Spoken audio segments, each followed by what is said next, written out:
अभी मैं आपको एक और बात बताता हूँ कि भगवान बुद्ध का धर्म 4 आर्य सत्य के ऊपर निर्भर करता है। 4 आर्य सत्य क्या है? भगवान बुद्ध ने कहा है 4 आर्य सत्य बहुत बहुत ही महत्वपूर्ण बात है। भगवान बुद्ध के धम्म की एक नींव है वो। भगवान बुद्ध को बोध गया के पावन स्थली पर उन्होंने जभी वैशाख पूर्णिमा के दिन पर बोधि वृक्ष के तले उन्होंने जो सम्यक संबुद्धत्व की प्राप्ति की, तो उन्होंने 4 आर्य सत्य का ज्ञान हुआ था। 4 आर्य सत्य का ज्ञान करके उन्होंने सम्यक संबुद्धत्व की प्राप्ति की थी। उनके अलावा उन्होंने प्रकृत्य समुत्पाद का भी ज्ञान प्राप्त किया था। 4 आर्य सत्य क्या है? आइए हम उसे समझते हैं। भगवान बुद्ध ने पहला आर्य सत्य कहा कि दुख है, जीवन हमारा दुखमय है। इस बात को लेकर बहुत सारे लोगों में जो इतर धर्म है उसमें एक विवाद जन्म लेता है, एक प्रकार का विरोधाभास जन्म लेता है। क्या कहते हैं लोग कि बुद्ध तो दुखवादी थे, बुद्ध दुखवादी थे, क्योंकि भगवान बुद्ध ने ऐसा कहा कि दुख आर्य सत्य है। इदम्पि खोपन भिक्खवे दुखम आर्य सत्यम। दुख आर्य सत्य है। जाति भी दुखा, जरा भी दुखा, व्याधि भी दुखा, मरणम भी दुखा, यम पिए ही संपयोगो दुखो, पिए ही विपयोगो दुखो, यम पिछम न लभति तम्पि दुखम, संकितेन पंच उपादान खंदा दुखा। भगवान बुद्ध कहते हैं कि एक शिशु जो जन्म लेता है, एक नवजात शिशु माँ की कोख से जब जन्म लेता है तो पहले वो रोता है, वो रोता है। तो भगवान बुद्ध ने कहा जाति भी दुखा, जन्म ही रोने से होता है। क्यों रोता है? उसको ऑक्सीजन चाहिए, उसको हवा चाहिए। उसकी जब भी वो माता के उदर में होता है तो माता के जरिए उसकी जरूरियात सब पूर्ण होती है। माता के अंग से वो जुड़ा है तो माता उनके सांस की जरूरियात पूर्ण करती है। माता उनके खाने पीने की सब जरूरियात पूरी हो जाती है।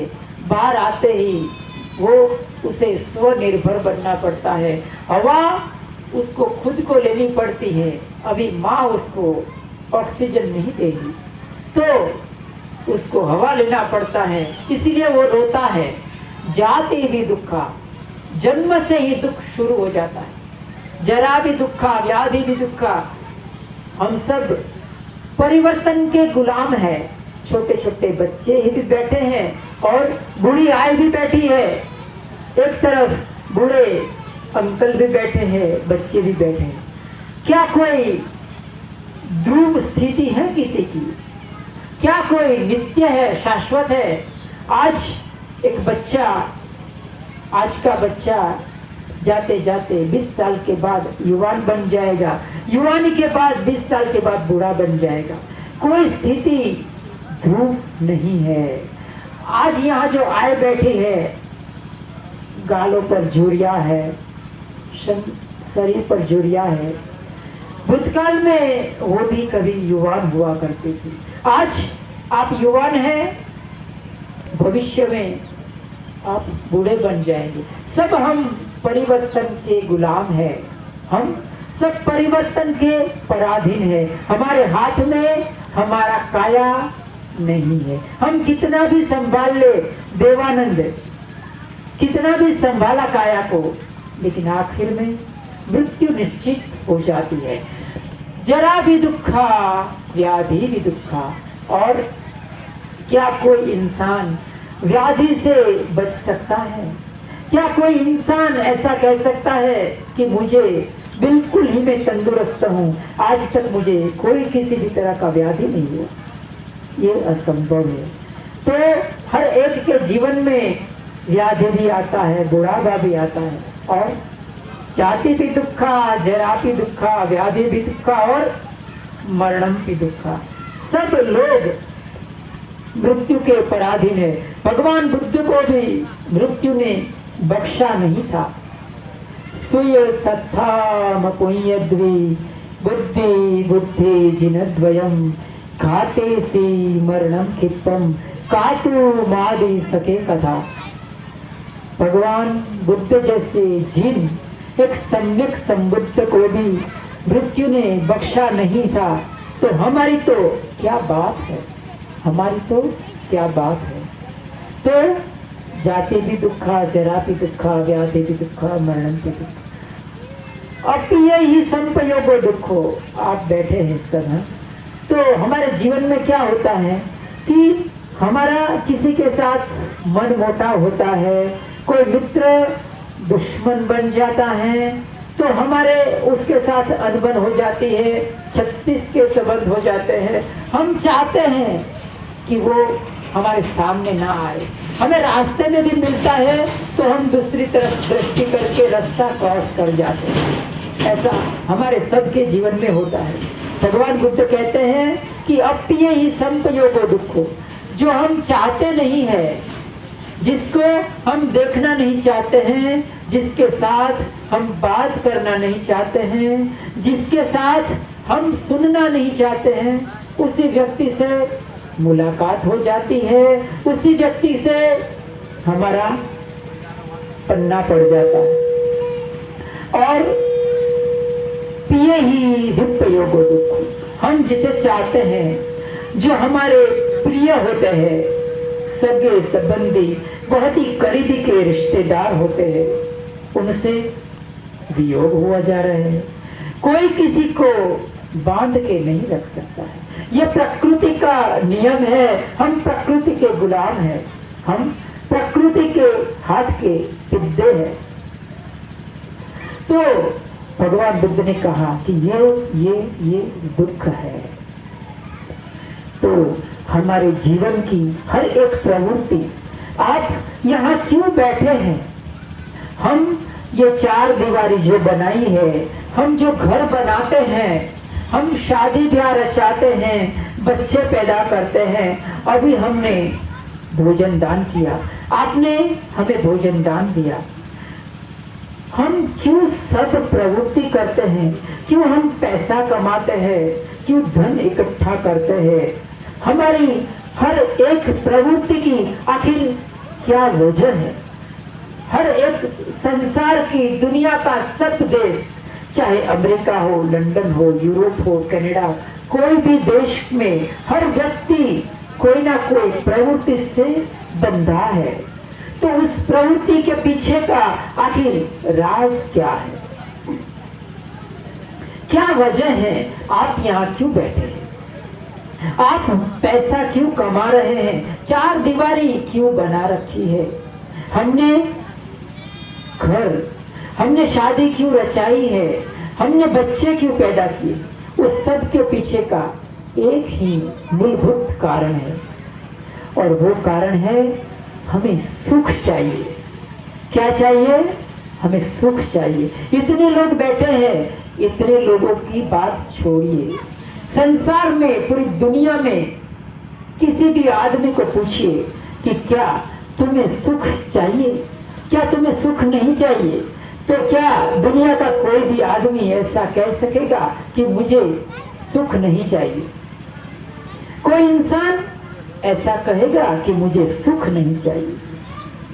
हर एक इंसान को सुख चाहिए, और सुख के लिए हमने ये चार दीवारी बनाई है। सुख के लिए हमने भोजन दान दिया है, सुख के लिए हमने शादी रचाई है, सुख के लिए ये मंडप बांधे हैं, सुख के लिए ही आप इधर बैठे हैं। अगर आपको सुख नहीं मिलता था धम्म देशना सुनने का, तो आप यहाँ बैठते नहीं थे।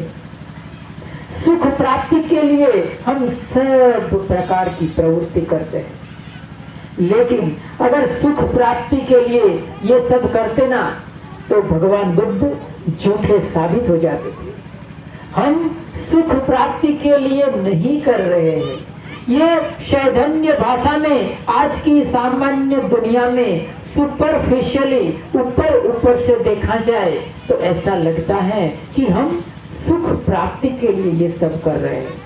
दरअसल हम सुख प्राप्ति के लिए कोई भी प्रयत्न नहीं करते हैं, कोई भी प्रवृत्ति नहीं करते हैं। अगर ऐसा होता तो भगवान बुद्ध गलत साबित हो जाते थे। भगवान बुद्ध को सम्यक संबुद्धत्व की प्राप्ति नहीं होती थी। जब एक बुद्ध कहता है कि इदम्पि खोपन भिक्खवे दुखम अरिय सत्यम, तो बहुत सोच समझ कर कहता है। उनके पीछे कोई गर्भित अर्थ छुपा हुआ होता है। तो आइए उस गर्भित अर्थ को हम समझते हैं। अपने कान को खुला रखिए। हमारा जीवन दुखमय है। हम सब काम करते हैं तभी हमें सुख मिलता है। हम 8 घंटे प्रयत्न करते हैं, मजूरी करते हैं, फैक्ट्री में काम करते हैं, खेत में मजूरी करते हैं, ऑफिस में बैठते हैं, तभी हमें तनख्वाह मिलती है। सुख प्राप्ति के लिए, सुख के हासिल करने के लिए हमें प्रयत्नशील बनना पड़ता है। प्रयत्नशील नहीं बनते हैं तो हमें सुख मिलना संभव नहीं है। सुख के लिए हमें प्रयत्न करना पड़ता है। दूसरी तरफ दुख के लिए प्रयत्न करना पड़ता है। दुख के लिए हमें कोई प्रयत्न करने की जरूरत नहीं है। सिर्फ कुछ भी मत करो, दुख अपने आप आ जाएगा। कैंसर अपने आप आ जाता है, बुखार अपने आप चढ़ जाता है, आर्थराइटिस अपने आप हो जाता है, डायबिटीज अपने आप हो जाता है, टीबी अपने आप हो जाता है, बुढ़ापा अपने आप आता है। उसमें कुछ मेहनत करने की जरूरत पड़ती है क्या? कुछ नहीं। मेहनत करने की जरूरत नहीं है दुख के लिए। मेहनत करने की जरूरत तो सुख प्राप्ति के लिए करनी पड़ती है। सुख प्राप्ति के लिए अगर आपने मेहनत नहीं की तो दुख का आना तय है, दुख का आना निश्चित है। अभी मैं यहाँ बैठा हूँ, शायद आधा पौना घंटा हो गया। अभी मैं इसी तरह से कुछ भी बिना किए हुए मैं बैठा रहूंगा, मेरे पैर में पीड़ा शुरू हो जाएगी। आप इधर उधर डावाडोल हो रहे हैं, क्यों? क्योंकि आपके पैर में पीड़ा हो रही है, आपको कुछ दर्द महसूस हो रहा है पैर में। तो क्या करते हैं? इधर सरकते हैं, उधर डावाडोल होते हैं, है ना? क्यों? क्योंकि कुछ नहीं करना दुखदायक है। अगर कुछ करते हैं तो सुख मिलता है, कुछ नहीं करते तो सुख नहीं मिलता है। तो तफावत बहुत स्वाभाविक है। फर्क बहुत क्लियर कट हो गया कि एक कृत्रिम है और दूसरा कुदरती है। दुख है वो कुदरती है, कुदरती है, इसीलिए इसको प्रयत्न नहीं करना पड़ता है। ये जो स्पीकर बनाया है उसके लिए प्रयत्न करना पड़ा, क्योंकि ये कृत्रिम है। ये गद्दी बनाई, उसके लिए प्रयत्न करना पड़ा, मेहनत करनी पड़ी, क्योंकि ये कृत्रिम है। मोबाइल कृत्रिम है, ये माइक कृत्रिम है। कृत्रिम चीजों को बनाने के लिए, उसका सर्जन करने के लिए मेहनत करनी पड़ती है, तब जाके उसका सर्जन होता है। लेकिन वो कृत्रिम है, इसीलिए वो नष्टप्राय है। दुख कृत्रिम नहीं है, दुख कुदरती है। वो आएगा, आएगा ही। मृत्यु को कोई रोक सकता है? मृत्यु को कोई रोक नहीं सकता, बुढ़ापा को कोई रोक नहीं सकता, बीमारी को कोई रोक नहीं सकता, क्योंकि वो सत्य है, वो तथ्य है। इसीलिए भगवान बुद्ध ने कहा, इदम्पि खोपन भिक्खवे दुखम अरिय सत्यम। तो हमें सबको इस बात को अच्छी तरह से जान लेना चाहिए। इस बात को अगर अच्छी तरह से भावित किया तो धम्म की पटरी पर हमारी गाड़ी निश्चित ही आगे बढ़ेगी। धम्म का कारवां, बाबा साहब भीमराव अंबेडकर का कारवां निश्चित ही आगे बढ़ेगा। अगर हम दुख आर्य सत्य को अच्छी तरह से समझते हैं तो हम जानेंगे कि ये जीवन हमारा नित्य नहीं है, तो हम धम्म के मार्ग पर आगे बढ़ने की कोशिश करेंगे। धम्म का कारवां को आगे ले जाने में हम सहयोगी बने हैं। तो इसी तरह से ये पहला आर्य सत्य था कि दुख आर्य सत्य है। भगवान बुद्ध एक गाथा में क्या कहते हैं कि जो सामान्य लोग हैं, जो बुद्धिस्ट लोग नहीं है, जो सामान्य लोग हैं, वो जिसे दुख मानते हैं, इसे जो आर्य जन है, जो आर्य अर्थात जो बुद्धिस्ट लोग हैं, जो समझदार, जो विद्वान लोग हैं, वो उसे सुख मानते हैं। जिसे सामान्य जन सुख मानते हैं, उसे बुद्धिस्ट लोग दुख मानते हैं।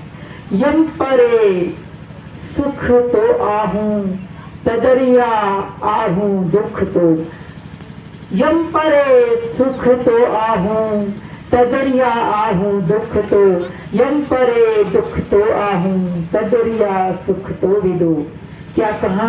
तदरिया अर्थात आर्य जन उसको दुख मानता है जिसे बाहर की दुनिया सुख मानती है। तो ये भगवान बुद्ध का पहला आर्य सत्य था कि दुख आर्य सत्य है। दुख का अगर आर्य सत्य को हम अच्छी तरह से भावित करते हैं तो हमारी अविद्या का जो लेयर है, हमारी आंखों के ऊपर जो अविद्या के लेयर से वो टूटना शुरू हो जाते हैं। तो भगवान बुद्ध का दूसरा आर्य सत्य क्या था?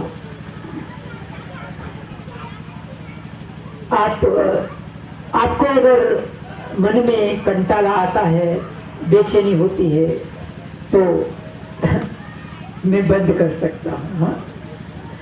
तो भगवान बुद्ध का दूसरा आर्य सत्य दुख समुदय। देखिए, हम बीमार होते हैं, कभी बीमार होते, हमारे जीवन में कभी ना कभी तो हम बीमार हुए होंगे, बुखार आता है तो हम क्या करते हैं? डॉक्टर के पास जाते हैं। बीमारी है तो बीमारी का कारण है ना। अगर हमें बुखार आता है तो हमें डॉक्टर के पास जाते हैं। डॉक्टर हमें देखता है, ऐसा हाथ हमारा देखता है, स्टेथोस्कोप से हमारी छाती चेक करता है और तुरंत ही हमें दवा दे देता है। क्या वो तुरंत दवा दे देगा? वो नहीं, वो तुरंत दवा नहीं देगा। अच्छा डॉक्टर होगा तो वो क्या कहेगा मालूम है? आपने क्या खाया था, आप कहाँ गए थे, कब से आपको बुखार है, आपको क्यों, बहुत सारे क्वेश्चन करेगा। वो प्रश्नार्थ क्यों करता है? क्योंकि वो जानना चाहता है कि आखिर बीमारी का, बुखार का राज क्या है, बीमार क्यों हुए हैं, बुखार क्यों लगा है।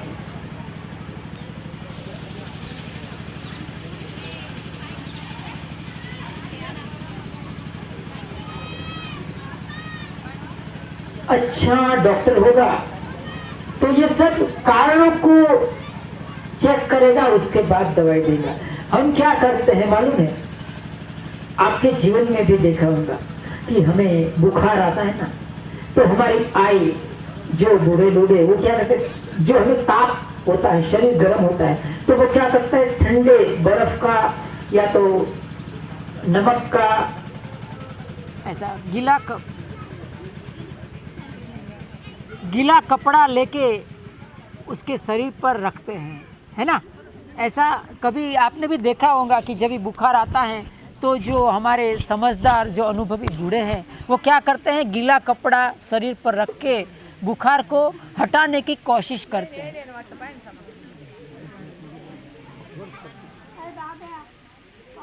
तो हम क्या करते हैं? हम कारण के प्रति हम ध्यान नहीं देते हैं। हम उसके सिम्टम्स जो है, हमें ताप आया वो कारण नहीं है, जो हमें बुखार आता है, हमारा शरीर गर्म है, वो कारण नहीं है। ठंडा कपड़ा रखने से नमक का पोता लगाने से बुखार दूर नहीं होगा। क्यों? क्योंकि वो कारण नहीं है। कारण को दूर करेंगे तो ही बीमारी दूर होगी। अगर बबूल का पेड़ है, हमारे सामने कोई बबूल का पेड़ है, उसके कांटे हमें चुभते हैं, तो हमें बबूल का पेड़ हटाने के लिए हमें क्या करना चाहिए? क्या उसकी डालियां हम काटेंगे तो बबूल का पेड़ उगना बंद हो जाएगा? क्या वो उस पेड़ को हम ऊपर से काटेंगे तो क्या बबूल का पेड़ कांटे देना बंद कर देगा? नहीं, क्योंकि जो उसका कारण है वो भीतर है, जमीन में है। उसका जो कारण है वो जड़ में है। तो किसी भी चीज़ को मिटाने के लिए हमें जड़ तक जाना पड़ता है, उसके कारण तक जाना पड़ता है। तो डॉक्टर क्या करता है? डॉक्टर हमें पानी का पोछा नहीं लगाता है, नमक का वाला पोछा नहीं लगाएगा, वो हमें दवाई देगा। वो दवाई हमारे भीतर, हमारे शरीर में जो कारण है, जो बैक्टीरिया है, उसको नष्ट करेगा और हमारा बुखार दूर होगा। तो भगवान बुद्ध कहते हैं, इदम्पि खोपन भिक्खवे दुख समुदयम अर्य सत्यम। दुख समुदय अर्थात दुख का कारण, दुख का कारण जो है वो एक आर्य सत्य है। तो दुख के कारण को अगर हटाया जाए तो दुख मिट सकता है। दुख के कारण को हम नहीं मिटाते हैं, हम क्या करते हैं? उसके पेड़ की पत्तियां काटते हैं, बबूल की डालियां काटते हैं, लेकिन बबूल का पेड़ की जड़ें नहीं काटते हैं। तो भगवान बुद्ध कहते हैं, इदम्पि खोपन भिक्खवे दुख समुदयम अर्य सत्यम यायम तण्हा पोनो भाविका नंदी राग सहगता तत्र तत्राभिनंदिनी सेयथीदम काम तण्हा भव तण्हा विभव तण्हा। पाली भाषा है, आपको भाषांतर कहता हूँ। भगवान बुद्ध कहते हैं कि दुख का कारण क्या है? हमारे जीवन में बुढ़ापा आता है, व्याधि आती है, दुख होता है, तो उसका कारण क्या है? आए, उसका कारण है तृष्णा। तृष्णा उसका कारण है। हमें तृष्णा से घिरे हैं, हम तृष्णा से घिरे हैं। कैसी तृष्णा होती है? हमें ये चाहिए, हमें वो चाहिए, हमें ये अच्छा लगता है, हमें अच्छा खाना पसंद है, हमें अच्छे कपड़े पहनना पसंद है, हमें अच्छी घड़ी चाहिए, अच्छा परफ्यूम चाहिए, चाहिए चाहिए चाहिए। ये बात तृष्णा की तरफ सूचना करती है, ये तृष्णा की सूचक है। तृष्णा है वो दुख की जड़ है। तो भगवान बुद्ध ने 3 प्रकार की तृष्णा बताई। हमारे जीवन में यहाँ बैठे हैं ना, तो अभी जाएंगे, अगर आपके घर में टीवी होगा तो टीवी में देखेंगे कि अभी ये मूवी आएगा, अभी ये धारावाहिक आएगी, तो चालू करो। चाहिए, ये नहीं चाहिए। बच्चा कहेगा मुझे पोगो देखना है, हाँ, तो उसको वो चाहिए, हमें वो चाहिए, है ना। दोनों की बनती नहीं है। जो चाहिए होता है वो तृष्णा है।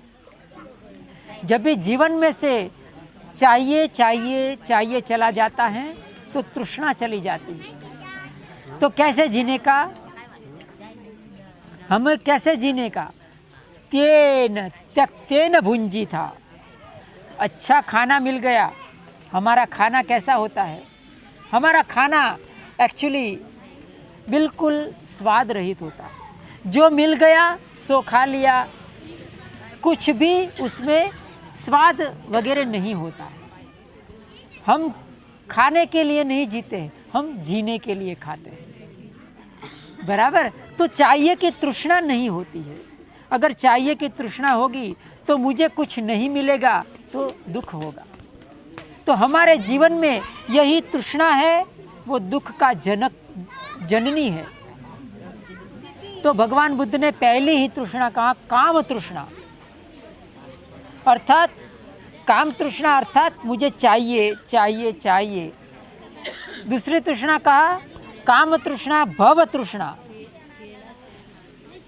मुझे चाहिए ये भी तृष्णा है, मुझे ये नहीं चाहिए वो भी तृष्णा है ना। मुझे नहीं चाहिए जैसे कि मुझे ये मूवी तो अच्छा लगता है, मुझे ये पोगो सीरियल अच्छी नहीं लगती, तो ये नहीं चाहिए ना, वो दुख है, वो भी दुख है। यहाँ बैठे हैं, पैर में दर्द होगा, भंते जी की देशना अच्छी चल रही है, ये तो चाहिए, लेकिन ये पैर में सारा दर्द हो रहा है, वो नहीं चाहिए, वो भी तृष्णा है। उसको कहा भगवान बुद्ध ने काम तृष्णा। और भगवान बुद्ध ने एक तृष्णा की बात की, वो है भव तृष्णा। उसको कहा भव अर्थात ये संसार है ना, आदमी जिंदगी से कंटाल जाता है ना। और बहुत लोग क्या सोचते हैं मालूम है कि ये ज़िंदगी में तो सालों दुख ही दुख है, मुझे अगले जन्म में सुख मिलेगा, अगले जन्म में सुख मिलेगा, मैं कहीं और जाकर अच्छे देवलोक में मेरा जन्म होगा, मुझे सुख प्राप्त होगा। उसको कहते हैं भव तृष्णा। मुझे हमेशा बना रहूं, मैं अभी इस लोक में हूँ, मैं अच्छी जगह जन्म लूँगा, कोई देवलोक में जन्म लेकर मैं बहुत सुखी बनूंगा, मैं बहुत सुखी बनूंगी। उसको कहते हैं भव तृष्णा। क्योंकि इस जन्म में हम सुखी नहीं है, हम सुख प्राप्त नहीं कर सकते हैं, तो क्या चाहते हैं कि हमें अगले जन्म में सुख मिलेगा।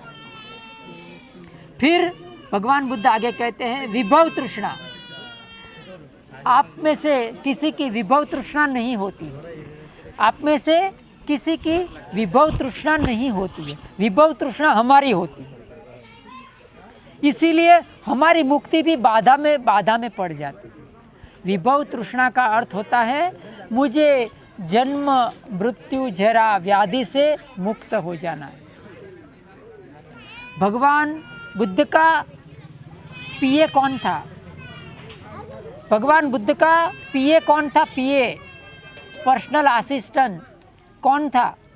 भगवान बुद्ध का परिचारिक कौन था? आनंद। सुना है नाम सुना है आनंद का? आनंद भगवान बुद्ध का पीए था, पर्सनल परिचारिक।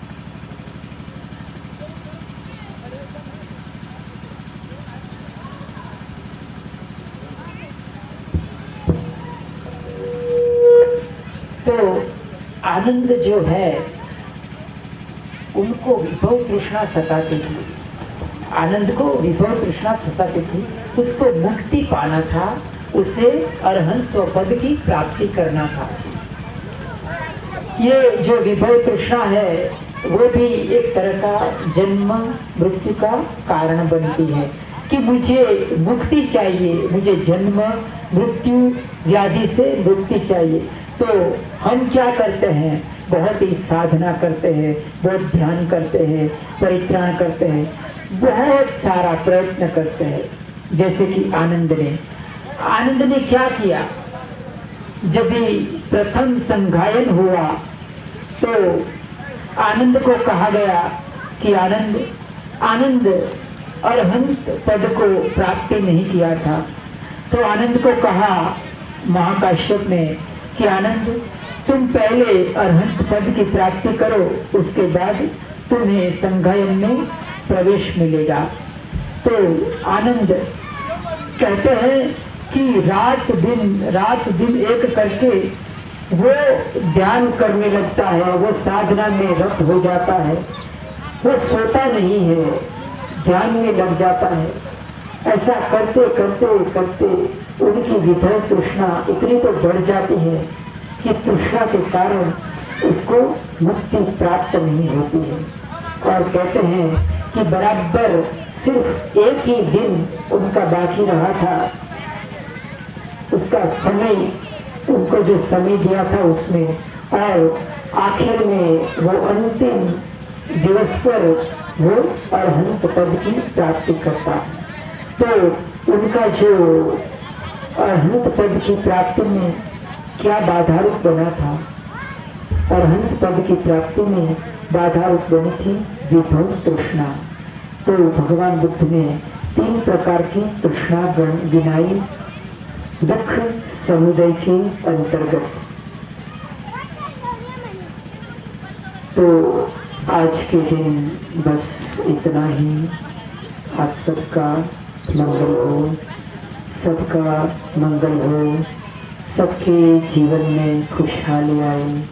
मेरे पुण्य कर्म में, हमारे पुण्य कर्म में आप सब भागीदार हों। आप सब ने इतना बहुत अच्छी तरह से धम्म देशना सुना और अच्छी तरह से भोजन दान दिया। इतनी सारी सहूलियत हमारे भिक्षुगण के लिए आपने प्रबंध की। ये सब के लिए आपका बहुत बहुत धन्यवाद। आपके लिए बहुत बहुत मंगल में। बोलिए साधु। बोला साधु साधु साधु। बुद्धं नमामि, धम्मं नमामि, संघं नमामि।